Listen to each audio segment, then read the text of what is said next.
Hey folks, Killboy here with the 12-minute woodpecker.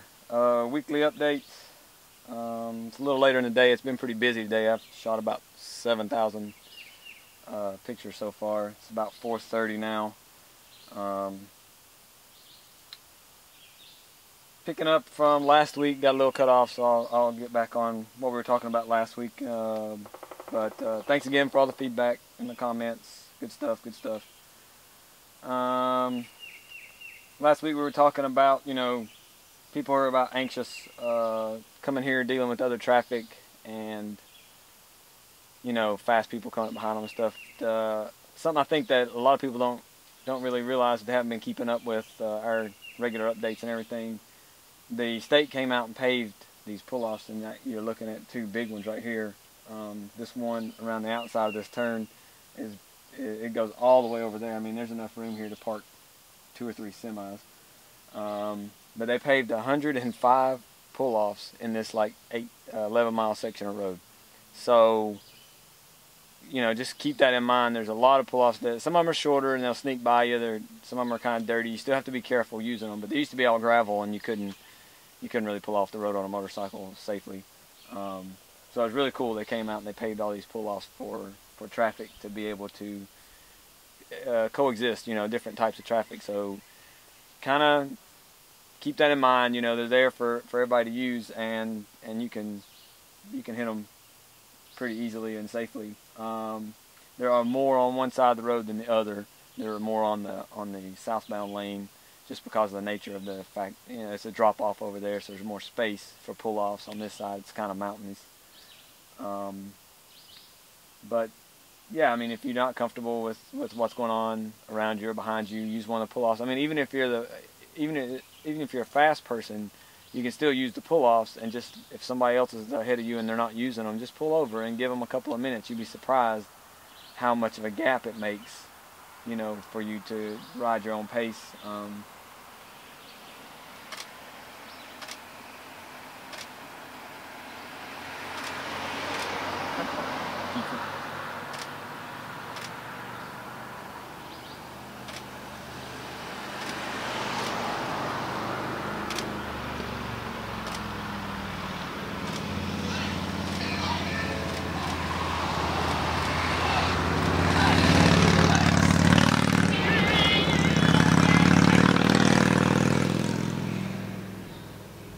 So yeah, pull-offs work both ways. Fast traffic can use them to build a gap. Slow traffic can use them, and it's very much appreciated if you use them to let people get by. Today's report on the police situation. So far, I've seen 3. 1 state and 2 county. 1 county on a motorcycle. Heard a few people getting tickets. 60 plus and a 30 and stuff like that. So just take it easy when you're here. They're not being unreasonable, but they will get you if you get carried away. One of the questions that was asked in the comments was, do people get mad for taking their picture? Ever get mad at me? And of course, the answer is yes. I mean, 10 years of doing this, there are some people who are not comfortable with it, and that's fine. As long as they just let us know, we'll gladly delete things. Sometimes people get a little irate about it, as if we need permission or something to do this, and we don't. I mean, legally, what we're doing is totally First Amendment stuff. It's freedom of the press. You're allowed to take pictures in public of people in public, and this is what federal highway is. So what we're doing is not illegal, but if people don't want their pictures, we'll gladly delete them. We don't want to keep them either.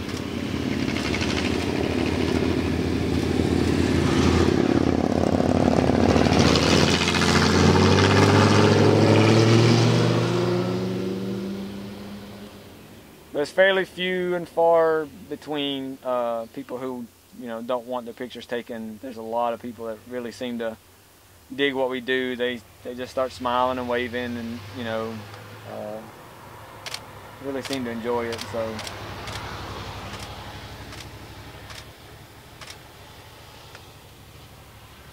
we're trying to let the negatives outweigh the numerous positives, that we get, all the positive feedback we get from people as they go by and place their orders and stuff, and just really focus on that.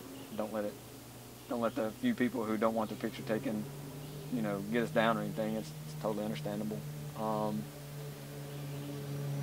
Recommended places to stay was one of the questions that we got asked.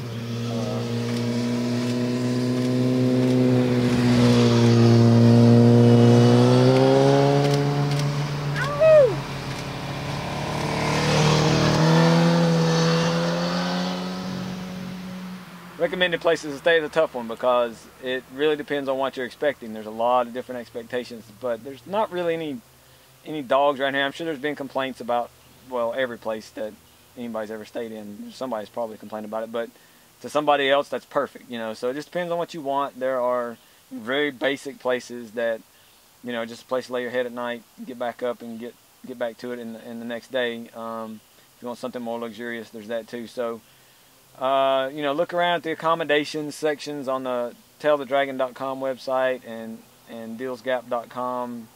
You can do some research there and see what's available, and just depends on what you want. One of the things that really surprises people, one of the options that gets overlooked, is the house rentals and cabin rentals.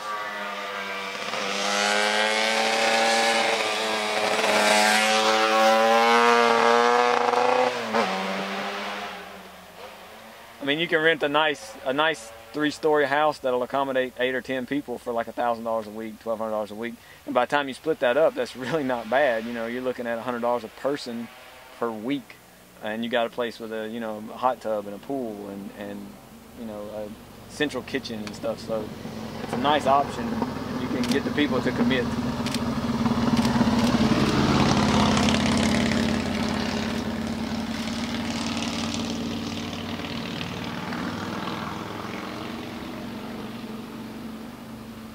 There's some really upscale places too, like Snowbird Lodge and Blue Boar Inn and stuff like that.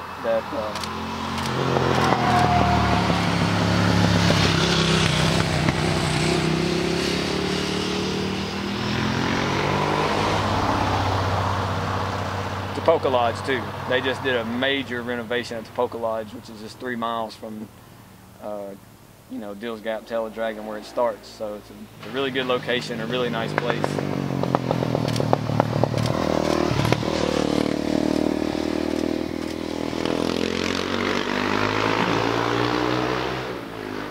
There's a lot of good places. I don't leave any of my people out. There's just a ton of places.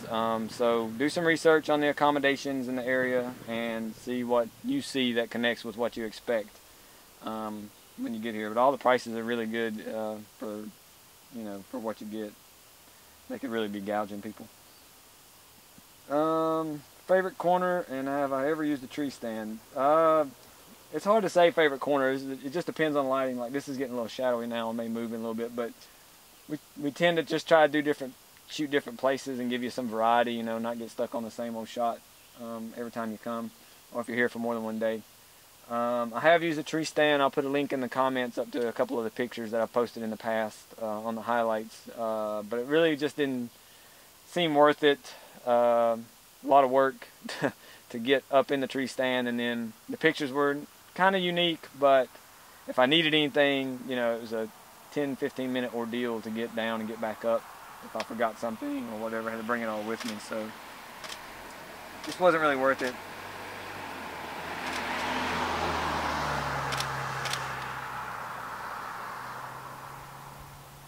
Do we have any encounters with animals or bears? Not very common. I think most of the encounters people have with bears and stuff like that is because they walk up on them. Since we're pretty stationary, they don't really want to have much to do with us. I keep my food sealed and things like that. But, we've gotten a few shots of bears over the years. If you look through the highlights, do a search for bears or whatever, I think you can pull some of that stuff up. We've seen a few things at a distance, but nothing ever really close or threatening or anything like that.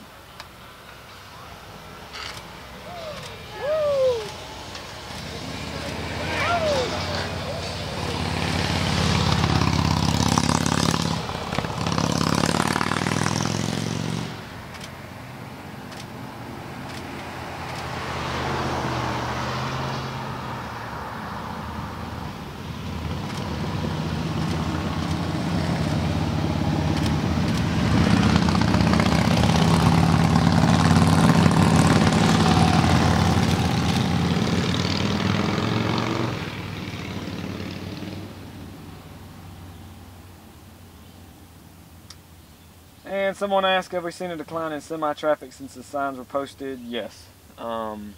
There's still a few coming through. It'll probably never stop. You know, you should always be somewhat aware of that threat, that presence of a potential large vehicle around that blind turn you're going into. So, you know, that's the reason we put the highlights on there, or pictures of semis and big things like that. We're not going to lie to you. There's things out here you have to be aware of and be careful of, and keep a little in reserve. Think about it when you are out here. But it is definitely getting better, and it's a start. I mean, you know, it's not going to immediately, instantly stop happening, but it's a start, and eventually the word will get out, and the restriction will propagate to the GPSs and the atlases and things like that. So it's a good start. So that's about it. Until next week, I'll probably do a session next week about safety out here and what all to expect.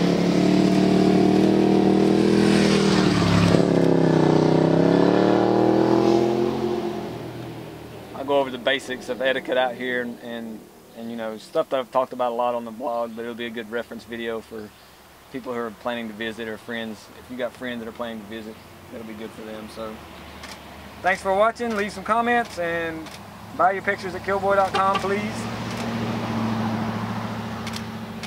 And we will see you next time. I'll just let it play out from here.